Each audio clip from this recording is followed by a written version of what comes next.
Karma is best understood by contrasting it with that other impulse in man, the impulse which we indicate by the word freedom. Let us first, in a very crude way, I should say, place the question of karma before us. What does it signify?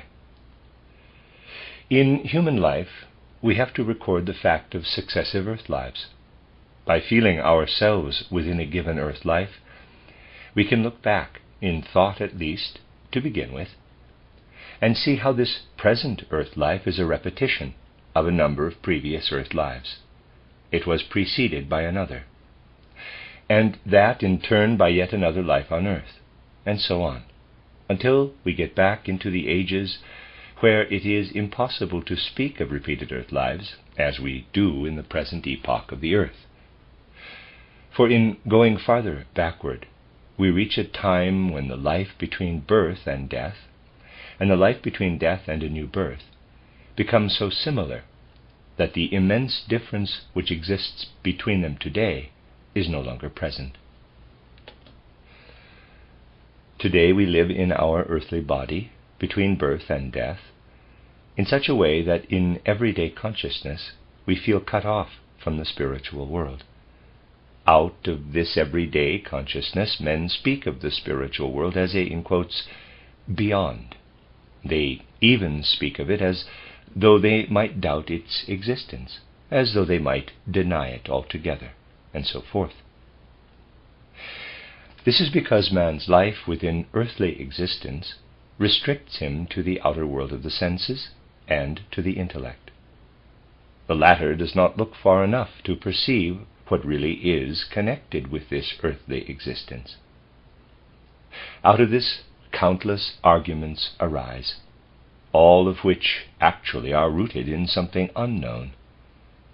No doubt you will have often stood among people and experienced how they argued about monism, dualism, and so forth. It is, of course, quite absurd to argue about these catchwords. When people argue in this way, we are reminded of some primitive man, let us say, who has never heard that there is such a substance as air. It will not occur to anyone who knows that air exists and what its functions are to speak of it as something belonging to the beyond. Nor will he think of declaring, quote, "I am a monist. Air, water, and earth are one, and you are a dualist, because you regard air as something that extends beyond the earthly and watery elements." Close quote. All these things are pure nonsense, as indeed are mostly all arguments about concepts. There can, therefore, be no question of our entering into such matters, but it can only be a question of drawing attention to them. For just as the air is not present for the one who knows nothing about it, but for him is something belonging to the beyond, so for those who do not yet know the spiritual world, which also exists everywhere, just as the air, this spiritual world is something belonging to the beyond. But for those who take the matter into consideration, the spiritual world is something that belongs very much to this side. Thus it is simply a question of our acknowledging the fact that at the present earth period, the human being, between birth and death, lives in his physical body, in his whole organism, in such a way that this organism gives him a consciousness, whereby he is cut off from a certain world of causes, which nonetheless affects this physical earth existence. Then, between death and a new birth, he lives in another world, which we may call a spiritual world, in contrast to our physical world. In this spiritual world he does not have a physical body which can be made visible to human senses, but he lives in a spiritual nature. And in this life between death and a new birth, the world through which he passes between birth and death is just as alien in turn as the spirit world is now alien to everyday consciousness. The dead look down onto the physical world, just as the living, that is, the physically living, look upward into the spiritual world. And only the feelings are, so to speak, reversed. while the human being here in the physical world, between birth and death, has a certain aspiration toward another world, which grants him fulfillment of much of which there is too little in this world, or of which this world affords him no satisfaction, he must, between death and a new birth, on account of the multitude of events, and because too much happens in proportion to what a human being can bear, feel a constant longing to return to earth life, to what is then the life in the beyond. Hence, during the second half of the life between death and a new birth, he awaits with great longing the passage through birth into a new earth existence. Just as in earth existence the human being is afraid of death, because an uncertainty prevails about what happens thereafter. For in earth life a great uncertainty prevails for ordinary consciousness about what happens after death. So in the life between death and a new birth, the condition is just the reverse. There prevails an excessive certainty about earth life. It is a certainty that stuns the human being, that makes him literally faint, so that he is in a state resembling a fainting dream, a state which fills him with the longing to descend again to earth. These are only a few indications of the great difference prevailing between the earthly life and the life between death and a new birth. If, however, we now go back, let us say, even only as far as the Egyptian period, from the third on up into the first millennium before the founding of Christianity, and after all, if we go back into this epoch, we go back to those human beings who were none other than ourselves in a former earth life. Indeed, then, at that time, during earth existence, life was quite different from our so brutally clear consciousness of the present day. At present, human beings have indeed a brutally clear consciousness. They are all so clever. I do not at all intend to be ironical. The people of today are indeed all very clever.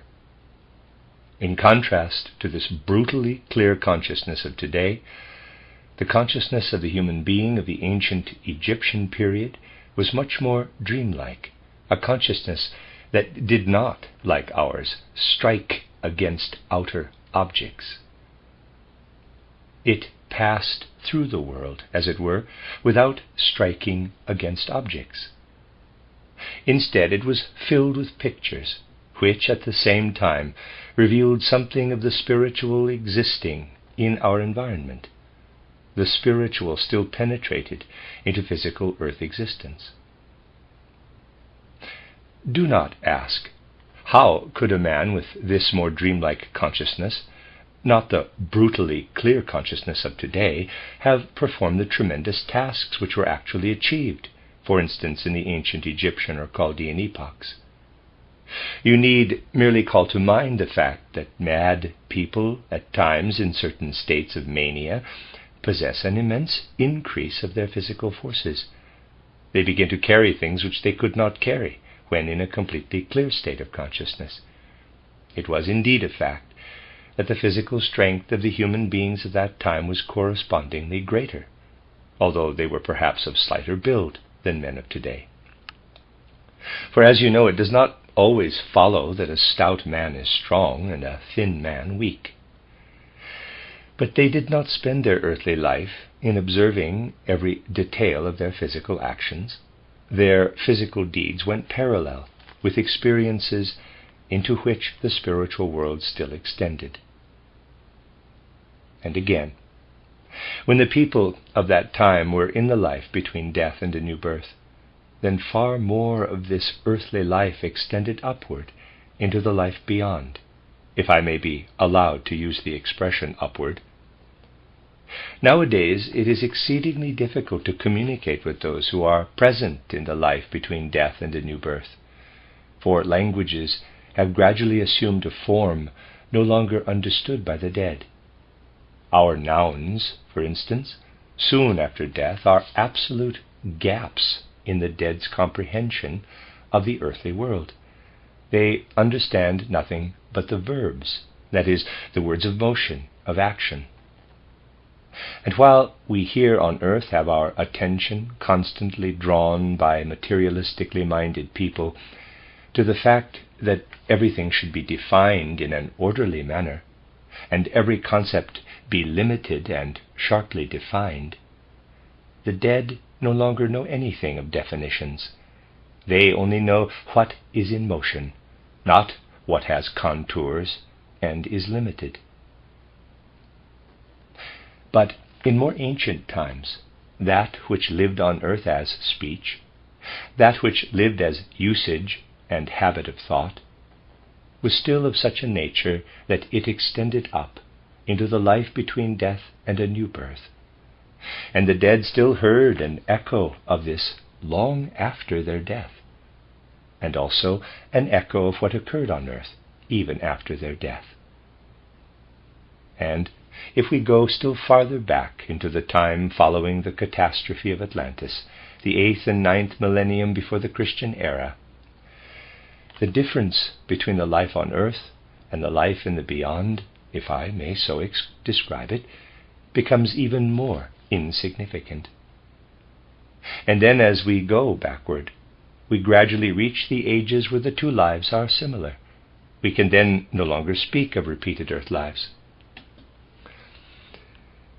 Thus, repeated earth lives have their limit as we look backward, just as they will have their limit when we look forward into the future. For what begins quite consciously with anthroposophy, the extension of the spiritual world into the ordinary consciousness of man, will have the consequence that this earth world will extend, in turn, into the world through which we live between death and a new birth. But in spite of this, our consciousness will not grow dreamlike, but clearer and ever clearer.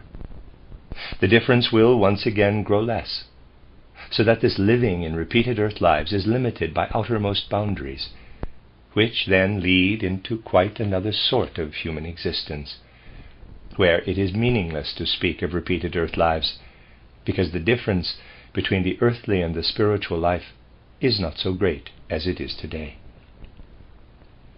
If we now assume, however, for the long stretch of the present period of the earth age, that behind this earth life there lie others, we must not say countless others, for they can even be counted by exact spiritual scientific research. If we say, behind our present earth life there lie many others, then we have had certain experiences in these previous earth lives, which represented certain relationships between human beings. And the effects of these relationships between human beings, which at that time lived themselves out in what we then underwent, extend into this present earth life in the same way as the effects of what we do in this present earth life extend into our next lives on earth. Thus, we have to seek in the former earth life the causes of much that now enters into our present life. Then it is easy for the human being to say, thus what I experience now is conditioned, caused. How can I then be a free human being? Now this question is indeed a rather significant one, if we consider it in this way. For all spiritual observation shows that in this way the subsequent earth life is conditioned by the earlier ones. On the other hand, the consciousness of freedom absolutely exists. And when you read my title, Philosophy of Spiritual Activity, you will see that we cannot understand the human being at all if we are not clear about the fact that his whole soul life tends, is directed, is oriented toward freedom, but a freedom which we have to understand correctly. Now it is precisely in my Philosophy of Spiritual Activity that you will find an idea of freedom which it is very important to grasp correctly. The point is that we have developed freedom, to begin with, in thought, The fountainhead of freedom is in thought. Man has an immediate consciousness of the fact that he is a free being in his thought. You may rejoice, quote, "But there are many people today who doubt the fact of freedom," close quote.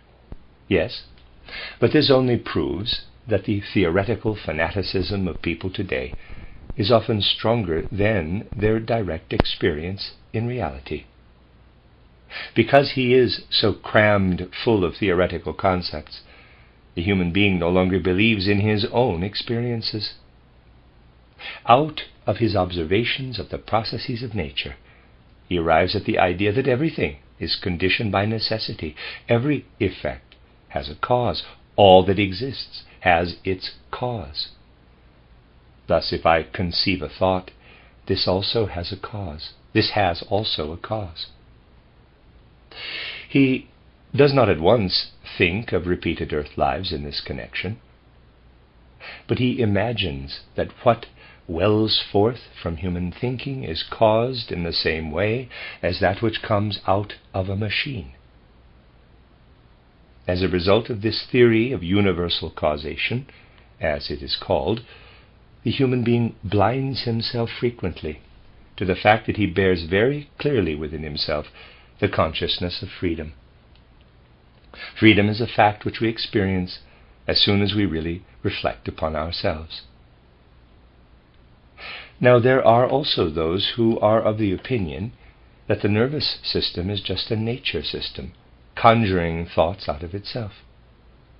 According to this, then, the thoughts would, let us say, be necessary results, just like the flame which burns under the influence of a fuel, and there could be no question of freedom.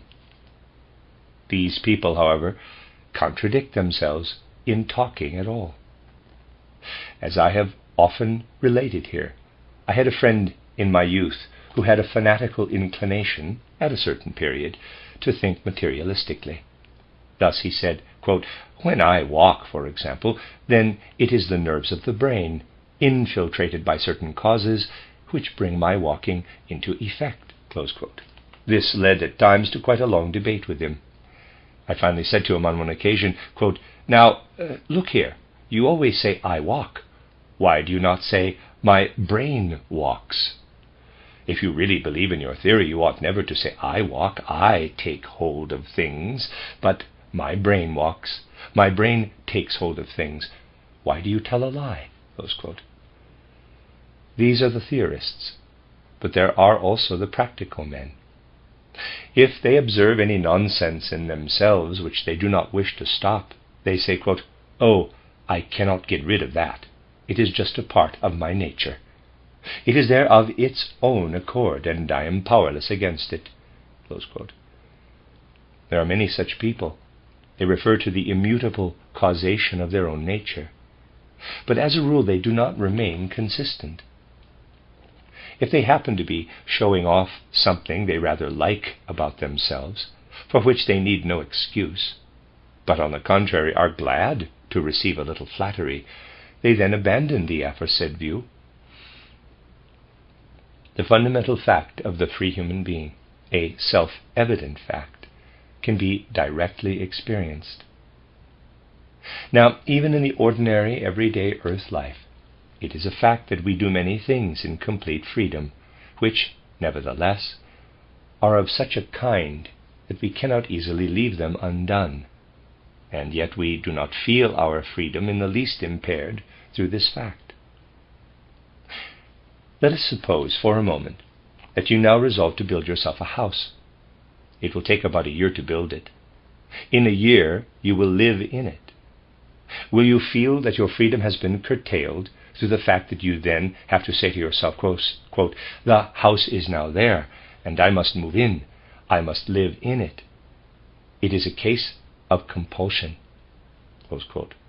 No, you will surely not feel your freedom impaired through the fact of your having built a house for yourself. You see, therefore, even in ordinary life, these two things stand side by side. You have committed yourself to something. It has thereby become a fact in life, a fact with which you have to reckon. Now think of all that stems from former lives on earth, with which you have to reckon, because it is due to your own deeds, just as the building of the house is caused by you. Seen in this light, you will not feel your freedom impaired through the fact that your present life on earth is determined by former ones. Perhaps you will say, quote, "Very well, I will build me a house, but I still wish to remain a free man. I will not let myself be compelled. If I do not like it, I shall in a year not move into the new house. I shall sell it." Close quote. All right, we might also have our opinion about such a procedure. We might, perhaps, have the opinion that if you do this, you are a person who does not know his own mind. Indeed, we might well have this opinion. But let us disregard this. Let us disregard the fact that a man is such a fanatical upholder of freedom that he constantly makes up his mind to do things, and afterward, out of sheer, in quotes, freedom, leaves them undone. We then might well say, quote, "That man has not even the freedom to enter upon the things he himself resolves upon. He constantly feels the goad of the will to be free, and is positively persecuted by his fanatical worship of freedom." Close quote. It is really important that these things not be taken in a rigid theoretical manner, but be grasped in fullness of life. Let us now pass over to a more complicated concept. If we ascribe freedom to man, surely we must also ascribe it to the higher beings, who are not hampered in their freedom by the limitations of human nature. If we rise to the beings of the higher hierarchies, who certainly are not hampered by the limitations of human nature, we must indeed seek a higher degree of freedom with them. Now, someone might propose a rather strange theological theory to the effect that God must surely be free. He has arranged the world in a certain way. He has, however, thereby committed himself. He certainly cannot change the world order every day. Thus, after all, he would in that case be unfree. You see, if in this way you place in antithesis inner karmic necessity and freedom, which is a fact of our consciousness, which is simply a result of self-observation, you cannot then escape a continuous circle. In this way, you cannot escape from a circle. For the matter is as follows. Let us take, once more, the illustration of the building of a house. I do not wish to press this example too far, but at this point it can still help us along the way. Someone builds himself a house. I will not say, I build myself a house. I shall probably never build one for myself.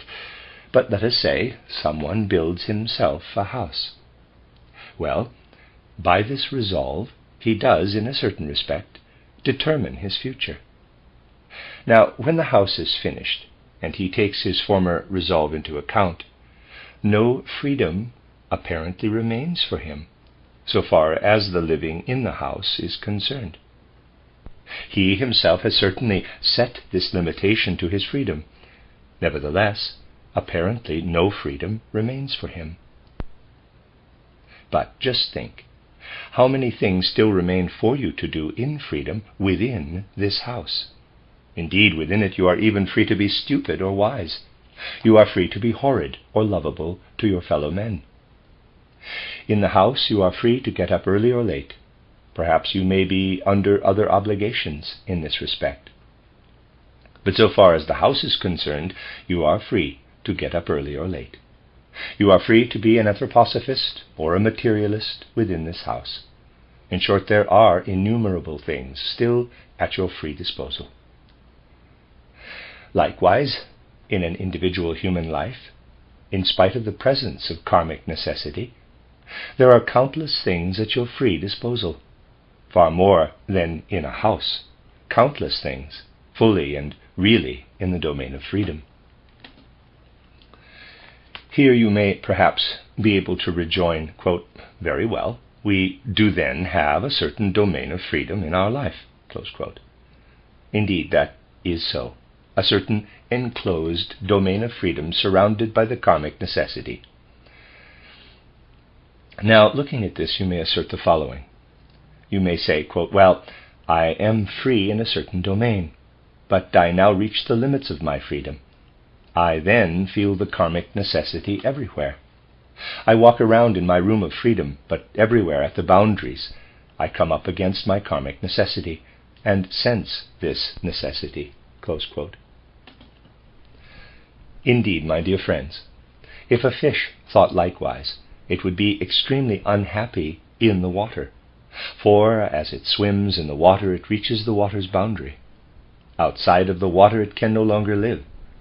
Hence it refrains from going outside of the water. It does not go at all outside of the water. It remains in the water. It swims around in the water. And it just lets alone the other element which lies beyond, be it air or something else. And because the fish does this, I can assure you that it is not at all unhappy over the fact that it cannot breathe with lungs. It does not occur to it to be unhappy. But if ever it did occur to the fish to be unhappy, because it breathes only with gills and not with lungs, then it would have to have lungs in reserve. Then it would have to compare the difference between living down below in the water and up in the air. Then the fish's whole way of feeling itself inwardly would be different. It would be quite different. If we apply this comparison to human life with respect to freedom and karmic necessity, then it is a fact, in the first place, that the human being in the present earth period has the ordinary consciousness. With this ordinary consciousness he lives in the sphere of freedom, just as the fish lives in the water, and with this consciousness he does not enter at all the realm of karmic necessity. Only when he begins really to perceive the spiritual world, this would be similar to the fish having lungs in reserve. Only when he really finds his way into the spiritual world does he acquire perception of the impulses living in him as karmic necessity. He then looks back into his former lives on earth and does not say on finding the causes of his present experiences in a previous earth life, quote, I am now under the compulsion of an iron necessity, and my freedom is impaired, close quote. But he looks back and sees how he himself has fashioned what now confronts him, just as someone who has built himself a house looks back on the resolve which led him to build it. And we generally find it more reasonable to ask, quote, was it at that time a sensible or foolish resolve to build this house? Close quote. Well, naturally, we can come later on to all sorts of opinions on the matter, if the things turn out in a certain way. But if we find that it was an enormous stupidity to build the house, we can at best say that we were foolish. Now, in earth life, it is an awkward matter in regard to anything which one has inaugurated to have to say that it was stupid. We do not like this. We do not like to suffer from our own follies. We wish we had not made the foolish decision. But this really applies only to the one earth life, because between the foolishness of the resolve and the punishment we suffer in having to experience its consequences, there lies the same earth life. It always remains thus. But this is not so between the individual earth lives, for between them always lie the lives between death and a new birth. And these lives between death and a new birth change many things which would not change if earth life were to continue uniformly. Just suppose that you look back into a former earth life. There you did something good or ill to another human being. The life between death and a new birth took place between this previous earth life and the present earth life. In this life, in this spiritual life, you cannot think otherwise than that you have become imperfect by having done something evil to another human being. This takes away from your value as a human being. it cripples you in soul. You must repair the crippling, and you resolve to achieve in a new earth life what will make good the fault. Thus between death and a new birth you absorb by your own will that which will compensate for the fault. If you have done good to another human being, you then know that the whole of human life is there for the whole of mankind. You see this most clearly in the life between death and a new birth. You then realize that when you have helped another human being, he has thereby achieved certain things, which, without you, he would not have achieved in a former earth life. But as a result, you feel again united with him in the life between death and a new birth, in order now to live and to develop further what you have achieved together with him in regard to human perfection. You seek him out again in a new earth life, in order in this new earth life to work further with him through the way you have already helped him perfect himself.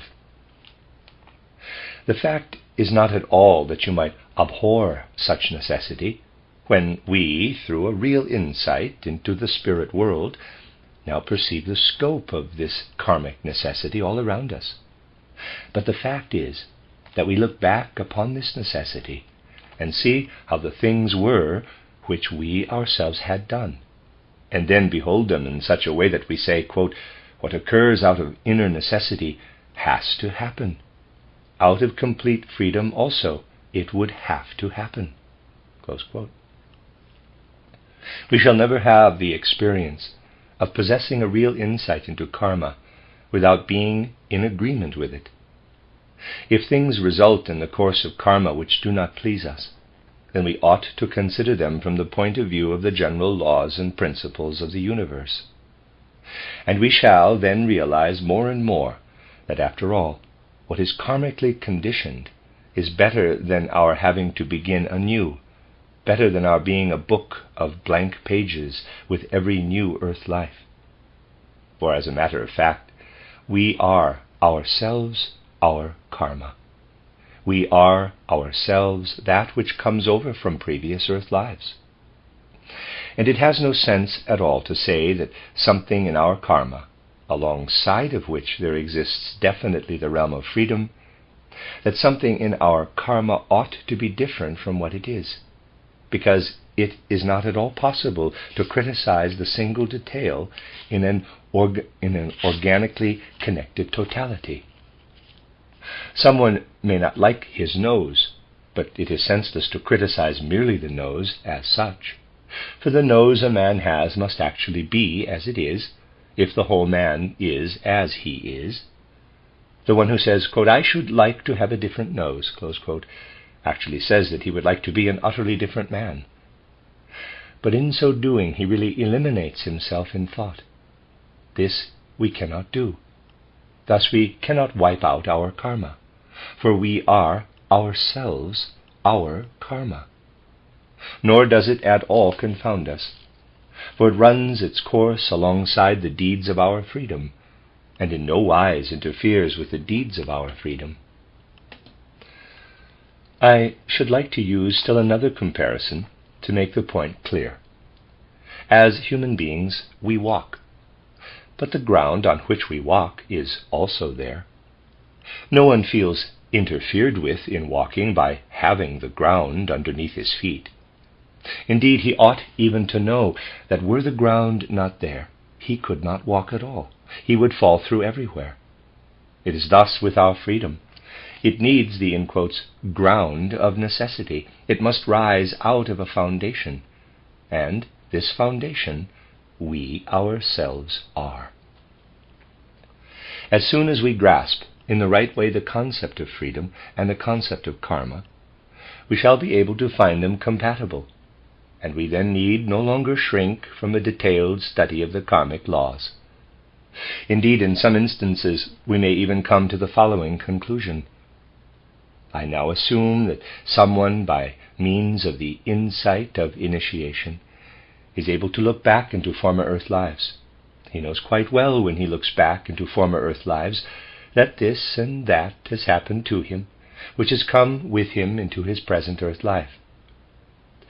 Had he not attained to initiation science, objective necessity would impel him to do certain things. He would do them quite inevitably.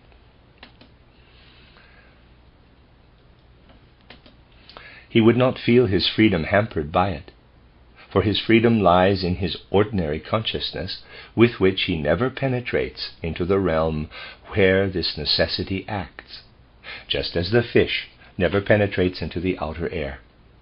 But when he has initiation science within him, he then looks back and he sees how things were in a former earth life, and he regards what now confronts him as a task which is consciously allotted to him for this present earth life. This is indeed a fact. What I shall now say may sound paradoxical to you, yet it is true. In reality, a man who possesses no initiation science practically always knows, through a kind of inner urge, through an instinct, what he is to do. Oh, indeed, people always know what they ought to do, feel themselves always impelled to this thing or that. For the one who begins with initiation science, matters become somewhat different in the world.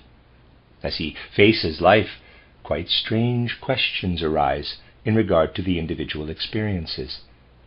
If he feels impelled to do something, he immediately feels also impelled not to do it. The obscure urge which drives most human beings to this or that is eliminated. And actually, at a certain stage of initiation insight, if nothing else were to intervene, a man would really come to the point of saying to himself, quote, "After having reached this insight, I now prefer to spend the entire remainder of my life, I am now 40 years old, which is a matter of indifference to me, sitting on a chair, doing nothing. For such pronounced urges to do this or that are no longer present." Close quote. Do not believe, my dear friends, that initiation does not have a reality. It is strange in this connection how people sometimes think. In regard to a roast chicken, everyone who eats it believes that it has reality. In regard to initiate science, most people believe that it has only theoretical effects. No, it has effects on life. And such a life effect is the one I have just indicated. Before a man has attained to initiation, under the influence of an obscure urge, one thing is always important to him and another unimportant. The initiate would prefer to sit in a chair and let the world run its course, for it really does not matter, so it might appear to him, whether this is done and that is left undone, and so forth. It will, however, not remain so, for initiation science also offers something else besides. The only corrective for the initiates sitting on a chair, letting the world run its course and saying, quote, "Everything is a matter of indifference to me," close quote, is to look back into former earth lives. He then reads there, from his karma, the tasks for his present earth life. And he does consciously what his former earth lives impose upon him. Let me read that again. He then reads there, from his karma, the tasks for his present earth life, and he does consciously what his former earth lives impose upon him. He does not abstain from doing it because he believes that thereby his freedom is encroached on, but he does it. He does it because by his discovery of what he had experienced in previous earth lives, he becomes aware, at the same time, of what his life between death and a new birth has been, how he then realized the performance of the corresponding consequential actions as something reasonable. He would feel himself unfree if he could not come into the position of fulfilling the task which is allotted to him by his former earth life. Thus, neither before nor after the entry into initiation science is there a contradiction between karmic necessity and freedom. Before the entry into initiation science, there is none, because with everyday consciousness, the human being remains within the realm of freedom, while karmic necessity takes place outside, like a process of nature.